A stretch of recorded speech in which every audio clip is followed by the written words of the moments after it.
Moving on. Recently, the institute witnessed an increase in number of DAC cases. Some of the DAC cases led to a complete semester drop for a few students. Many among them were final year students sitting for placements. DAC, as you might be aware of, stands for Disciplinary Action Committee. DAC is applied to a student when he or she commits to a grave offence. If the offence is of academic nature, an ADAC is applied. We did some research on the subject, went through the document which lays down the rules of DAC, talked to some professors, the Dean SA, the Dean AP. We also talked to a few students who had been DAC'd, so to speak, and were found guilty by the committee. We recorded the official statements of two such students. We decided not to air those statements for the sake of their privacy. They both concurred that their voice was not properly heard. While one of them suggested that a thorough investigation should have been carried out, the other strongly believed that the basic rights of a student cannot be subverted in the DAC meeting, no matter how grave his offence is. This prompted us to take this issue to the Dean of Social Affairs, Professor Yajnik. Here are a few excerpts of Dean's interview with Insight Chief Editor Suman Rao. Sir, what are your ideas in this office as to how the institute can tackle this atmosphere of prevailing academic dishonesty? So I think that is actually a better question than focusing on DAC. DAC is like focusing on the death punishment or something like that. What we should really work on is building a better atmosphere of trust between the academic evaluators and the students who are taking the exams. My appeal to fellow instructors, colleagues, would be that the exam should be such that there is no undue anxieties created by exams beyond what you really want to test about. So, for example, in any advanced course, I think people should be able to carry with them some reference sheet of formulae, which they have exerted to study on their own, at least. So that they are not fumbling about where the I pi goes in the formula, and things like that. So or some power of some particular variable. So it is a good idea to let them carry enough support material with them, which is essentially of textbook or lecture class nature and not any derived results. And then it is much easier to test, whether student has understood what you have taught them. And that helps to reduce anxieties a lot. In several cases of dishonesty, they had just brought in written material with them. So in fact, that material, many of them are not even able to use in the end. So it would be good to allow them to just carry it legally. Then that avenue goes away. Sir, at this point of time, sir, can you give a short description to our viewers as to how a DAC case proceeds from start to end, in a general sense, in a very general sense? Yeah, so in a general sense, as I said, the matter is put to the student himself or herself and asked what is their opinion, or whether they want to add something, or whether they want to, explain what has happened. So it is a fairly informal process, mostly a discussion between the committee and the students. But that said, I don't think it is something that majority of students have to worry about. It's not like your job interview process. These are extreme cases, and only if you are involved in malpractice should you worry about what happens in the DAC. Sir, we have two follow-up questions about transparency. Sir, where we are coming with this request of transparency is that definitely one aspect of DAC is to increase the deterrence in the future so that students do not commit such an act again and are scared about it. Sir, if the punishment awarded by DAC is extremely light, then of course it encourages students to go ahead and take the risk of committing the malpractice. If it is extremely harsh, like awarding a semester drop, then the student just comes back to the student community and cries that it was unjust, and the student community feels so. So sir, in either case, the deterrence is not really helped. So which is why we think transparency will serve in the better interest. So what do you think about this? Hopefully, we are not going to have a chore police game, where you up your ante and teacher group ups its ante. I don't think it is anything like that. I think if it is known that DAC can award you a semester drop, that should be a strong message, and I don't think that creates any anomaly. As far as somebody not getting semester drop versus somebody else getting a semester drop, let me assure you again that it is essentially a process carried out by the teacher group along with the general secretary against somebody who has erred, okay? And they are compassionate about what has happened. They take into account all the circumstances. So it is not as if I like the color of his shirt and awarded him some punishment. So there is no discrepancy of that kind that you can be assured of. Again, as I'm saying, all the focus on DAC seems to me unwarranted because 99% of the students never have to hear about it. But to the extent it is there, I think that as a strong visible action is sufficient and is completely justified. In the DAC rules that have been formulated when it was first formed in the early 90s, I think, or late 80s, it says clearly separation from academics for a semester is one of the possible punishments. And what is felt is that unless it is something that really registers on the student, it may become a laughable, it's quite a lot of effort for the faculty and the committee to go into the merits of the case and deciding it. So if we are taking so much trouble, then we may as well use the provisions given there and not be, indecisive about it. Sir, on that point about the document, sir, we went through the document. Sir, one thing we found missing in that document is a match between offense and penalty. So we wanted to know how the DAC committee ensures consistency in some sort when there is no match. Yeah. So again, as I'm telling you, this is not some legal penal code. And the professors who formulated it obviously had in mind that various levels of offenses may occur, and then they specified various kinds of punishment so that some level of uniformity is retained. And that uniformity is retained through a common practice among faculty. And I don't think that there is a need to rewrite that as a journal of some kind. Again, I think that we are focusing on the wrong issues. What we should focus on is why do students resort to such a behavior? And if it is really very intentional and detrimental to IIT system, should the student really remain in IIT? I mean, so you should really deliberate whether students should be indulging in such practices at all, rather than the nitty-gritty and details of the process and how one may attain parity with the other guy who copied. I don't think these are the issues that need to be discussed. The last note by the dean really sums up his take on the issue. He suggests that instead of concentrating on the clinical details of DAC, we should focus on the larger question of why a student resorts to academic dishonesty.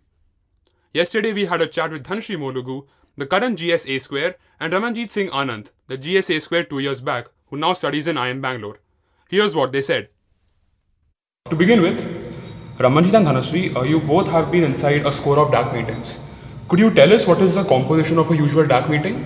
ADAC committee has Dean AP, Associate Dean AP, Dean SA, a convener of UG APEC if it is a UG case, convener of PG APEC if it is a PG case.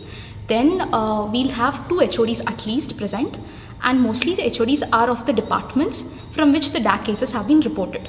Not of the department of which the DAC student is, but rather of the department from where the professor has reported the case, and the professor who has reported the case is a special invitee. Then also, again, if suppose the DAC student is an SC/ST student, so there will be SC/ST professor in charge who is Kushal Dev sir, and also there is IIT Bombay liaison officer if it is DAC, or I think that details please confirm with Mukekar. So that is the general composition of an ADAC meeting. So what is the general role of these elected student representatives in the DAC meeting? So it is to provide a student's perspective. So firstly, to make the student comfortable, get his perspective beforehand, and also represent it to the best of capabilities in the DAC meeting. Okay. Because the committee, say the professors who have formed this committee, believe that a student point of view is required to come at a decision. Okay. Yeah, so basically, just adding on to her, a student representative is there to actually make the student feel comfortable as well, that there is exactly one person at least who's there from his perspective, thinking from his perspective, as well as trying to present his best foot forward. So that's just like an added moral responsibility of the GSA square. Right. So we talked to a few students who had been in a DAC meeting and were found guilty by the DAC committee. They seem to suggest that their voice was not properly heard and that the whole process can be a bit more democratic. Do you agree to such claim? Yeah. So basically, out of my personal experience, the few DACs specifically, which I have attended, I never felt that there was this over domineering sort of a professor or a dean who just never listened to anything and was completely against the student, who just assumed that this is a guilty student and we just should go after him. There is due consideration given both to the word of the student as well as the student representative, and that's something which I feel, which I actually experienced being part of DACs.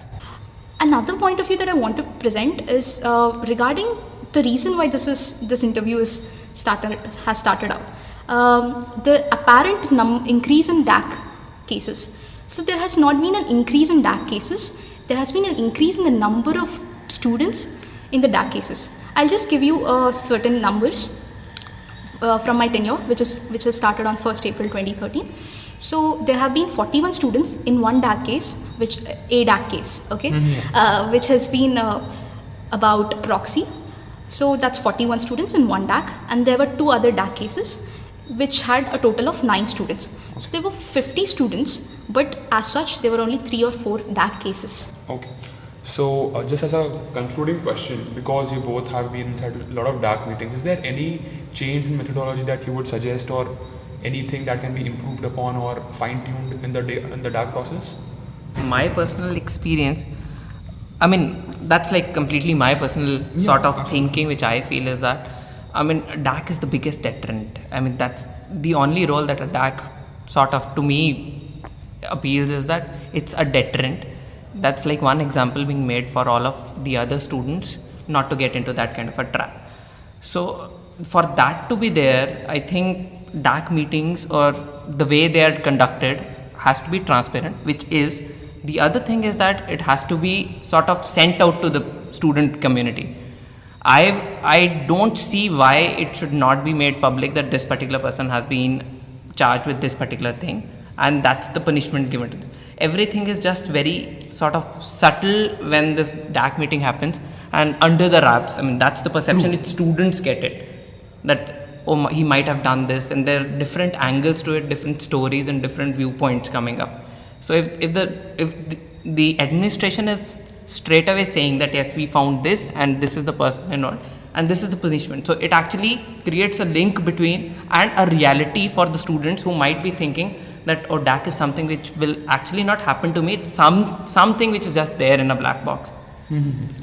So that's something which I feel should be projected, that DAC is a deterrent and it actually can happen to any one of you if you don't go the right. I take this opportunity to send this message across to all students out there, that sometimes you need to really follow the path. If you stray from it, don't even let it come to a DAC. My point is, see, it affects maybe 1% or 2% of the entire student population. I'm just speaking about UG again. Yeah. So 2%, okay, it might not affect a lot of students. But the important point is that 99% of the students should strive to become 100%, that no one comes to DAC. Okay. That is And just adding on to her, the basic fact is that IIT Bombay, or for that matter any institute, is actually preparing you for a bigger role in the society when you actually come down to that. So that's something which these sort of incidents will actually create some kind of an impression in your mind that going the ethical way is the correct way. absolutely right. And that's something which should be there in any college as a responsibility of the administration as well as the students. Absolutely right. We have with us in the studio Nivedan, who has been researching on the DAC issue in great depth. Welcome, Nivedan. Hi. Hi. Nivedan, clearly there seems to be a mismatch of issues. We started with examining the due process which the DAC follows, but the dean suggested that the real issue is not the clinical details of DAC, but it's about building a conducive atmosphere between the faculty and the students where dishonesty doesn't take place. According to your assessment and your research, what is the real issue of greater importance? So I think the question is slightly misleading here. I don't deny that the issue of academic dishonesty or students not taking rules and regulations seriously is trivial. But the problem is that in case you need to come to DAC, you need to ensure that the process of DAC is proper and it's followed according to a set of rules and regulations and not informally or arbitrarily. Okay. So you have thoroughly gone through the entire document which lays down the rules and regulations of the DAC.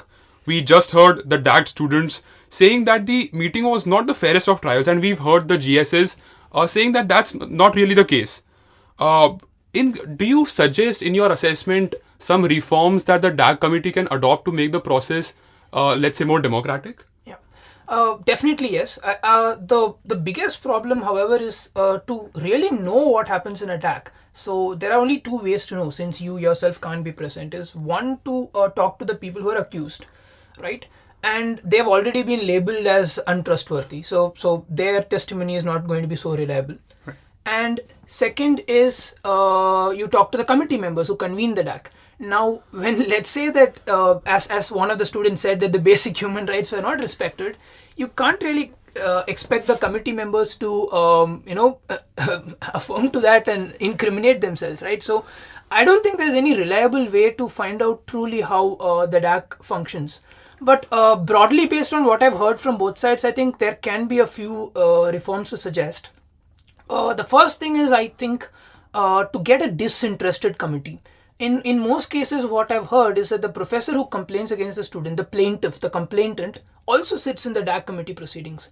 Now that's a big issue, right? There could be, the people the other members who are sitting in the DAC are friends of this particular professor, or there is a collegial pressure and all kinds of things which are at play here. And there should be a formal process to ensure that such conflicts of interest are avoided and that truly disinterested committee is set up.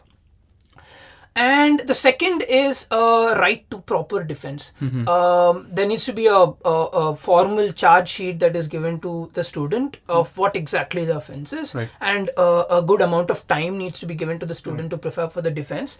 And the student should also be allowed to appoint another student to defend on his behalf, because it could be very intimidating for a person to sit there with a bunch of professors staring at Right. you and looking at you like a criminal. Right, yeah, You could not, you could possibly not defend yourself properly. I don't think such situations should happen. And the other things is, you should be allowed to bring witnesses to visit like witness the DAC proceedings along with you, and you should also be given a right to appeal. And all of these things are fundamental, which I think should be formally guaranteed somewhere, and should be made known to the student community. Yeah, those are my views on DAC. I think should be implemented. Thank you, Nivedan. That brings us to the end of our DAC coverage. Another important development that took place last month was Moore Indigo 2013 announcing its international act. It is now official that Neil Moore's band featuring Mike Portnoy will headline the Live Wire night on 20 December 2013. Who better to talk about it than one of the two men who are bringing Mike Portnoy to India? Saksham Jain, Pranit CG, welcome. Yeah, hi. Mike Portnoy is a very big name in the progressive rock world, and so is Neil Morse. How has been the buzz like after the announcement? Yeah, obviously, as expected, the buzz is really good. We are getting calls from across the country, even a few from outside the country. They're really looking forward for this, as this is the first time when Mike Portnoy is coming down to India. And obviously we wanted a huge name with nice music, so this was one of the final options that we narrowed down to. So apart from that, yes, there was one thing in our mind, that people are getting haywire about Mike Portnoy and they're not really listening to Neil Morse music. But then, yes, that thing, we are working on that. People are listening to Neil Morse music, and we are seeing the results as there are more and more pages talking about Neil Morse than Mike Portnoy, which was our final aim for the concert. We do have a Neil Morse song playing after this. Right. That was Saksham Jain from Team MI 2013. With this, we end our first episode of IIT Bombay Radio. Hope you enjoyed listening to it as much as we loved producing it. You can like us on Facebook and Twitter on IIT Bombay Radio. We leave you with a song from Neil Moore's band. The song is called We All Need Some Light. Before that, I would like to thank Preetham Baral, the technical whiz who made the whole live broadcasting possible. Believe me, it's a logistical nightmare. We would also like to thank Shantanu Y from IDC Studio who helped us with the sound editing. Good night, stay curious.